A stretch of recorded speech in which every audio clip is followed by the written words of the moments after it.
और बच्चों जो हमारा आज का टॉपिक है कि हम वायुदाब पेटियां पढ़ेंगे कि कौन कौन सी हमारी वायुदाब की पेटियां होती हैं। तो बच्चों आप बता सकते हैं कि हमारे बीचों बीच जो पृथ्वी है उसके बीचों बीच कौन सी रेखा हमने मानी है? हमने भूमध्य रेखा, यानी ये अक्षांश रेखा जो बीचों बीच है इसको नाम होने देते हैं विषुवतीय या भूमध्य रेखा। तो ये क्योंकि इस क्षेत्र पर सूरज की किरणें जो होती है बिल्कुल सीधी पड़ती हैं और जहां पे सीधी किरणें पड़ेंगी तो वहां पे ताप ज्यादा होगा और ताप ज्यादा होने की वजह से यहाँ की जो वायु होती है वो ऊपर उठ जाती है। क्या हो जाती है? ऊपर उठ जाती है। अब जब ऊपर उठ जाती है तो सीधी सी बात है कि मान लीजिए एक कांटे पे 5 बोरे रखे हुए थे, दो बोरे हट गए तो वहां 3 बोरे रह गए, तो यानी कि वहां का दबाव, उनका भार कम हो गया। वही चीज यहाँ पे होती है कि तो यहाँ पे क्या होता है, यहाँ पे निम्न दाब का क्षेत्र बन जाता है और इसलिए इस भूमध्य रेखा के जो आसपास का क्षेत्र होता है 0 डिग्री 5 डिग्री तक 5 डिग्री नीचे तक, ये सब क्षेत्र क्या कहता है? विषुवतीय या भूमध्य रेखीय निम्न दाब पेटी। क्या कहता है? निम्न दाब पेटी। अब सीधी सी बात है कि यहाँ की जो वायु उठी है, उठने के बाद सीधी बात है यहाँ की जो वायु उठी है कहीं ना कहीं जाके तो गिरेगी। ये जो वायु है वो कहाँ जाके उतरती है? 30 से 35 डिग्री पे जाके ये उतरती है। अब सीधी सी बात है यहाँ उतर रही है 30 से 35 डिग्री वाला क्षेत्र, तो जहां उतरेगी वहां मान लीजिए 5 बोरे पहले से रखे थे, 2 बोरे और आ गए, कितने हुआ? 7 बोरे। वहां वायुदाब पहले से थी और वायुदाब आ गई, तो वहां पे क्या हुआ कि वहां का उच्च वायुदाब यानी वायु का संगठन ज्यादा हो गया, तो वहां पे क्या होगा? उच्च वायुदाब पेटी बन गई। तो ये जो क्षेत्र होता है 30 से 35 डिग्री वाला ऊपर चाहे नीचे, ये कहलाता है उपोषण उच्च वायुदाब पेटी। यहाँ तापमान ज्यादा है लेकिन क्यों? क्योंकि यहाँ के जो वायु है वो वहां जाके उतर रही है, तो इस वजह से ये पेटी जो कहलाती है वो कहलाती है उपोषण उच्च वायुदाब पेटी।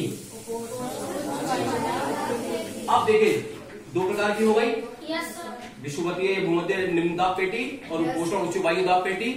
अब हम 60 से 65 ये पेटी कहलाती है, क्योंकि देखिए ये हिस्सा क्या कहलाता है? ऊपर का ध्रुवीय, क्योंकि ये ध्रुवीय के पास है तो इसे क्या बोलते हैं? उपध्रुवीय। 65। तो इस क्षेत्र में क्या होता है? पृथ्वी भी तो गति करती है और हम जानते हैं पृथ्वी क्या है? पश्चिम से पूरब की ओर घूमती है। तो पश्चिम से पूरब के घूमने की वजह से पृथ्वी की गति के कारण एक बल पैदा हो जाता है, विक्षेपण बल, और उस विक्षेपण बल के कारण जो हवाएं हैं वो ऊपर उठ जाती हैं। जबकि ये क्षेत्र ठंडा है, ध्रुव के बराबर है, इस क्षेत्र में बहुत ज्यादा ठंड है और ठंड होने की वजह से तो भाई सीधी बात है ताप बढ़ने पे तो वायु ऊपर उठती है, तापमान बढ़ने से, और तापमान कम होने से नीचे घटती है। यहाँ तापमान कम है लेकिन उसके बावजूद भी पृथ्वी की गति के कारण यहाँ पर एक कोरियासल जो बल कार्य करता है यानी विक्षेपण बल कार्य करता है, उसकी वजह से वायु ऊपर उठ जाती है। अब भाई ऊपर वायु उठ गई तो नीचे तो वायु दाब कम हो गया, तो यहाँ पे भी क्या होता है? उपध्रुवीय निम्न वायुदाब पेटी कहलाता है। क्या कहलाता है? अब सीधी सी बात है यहाँ की वायु जो उठी वो भी आके यहाँ गिरी इस क्षेत्र में, और यहाँ की वायु डोलड्रम वाली जो थी इसकी वायु भी ऊपर उठी और यहाँ जाके उतरी, तो इन दोनों क्षेत्रों की वायु यहाँ आके उतरती है, इसलिए यहाँ पे वायु सघन हो जाती है, इसलिए उपोषण उच्च वायुदाब पेटी कहलाती है। अब ध्रुव पे चले जाओ।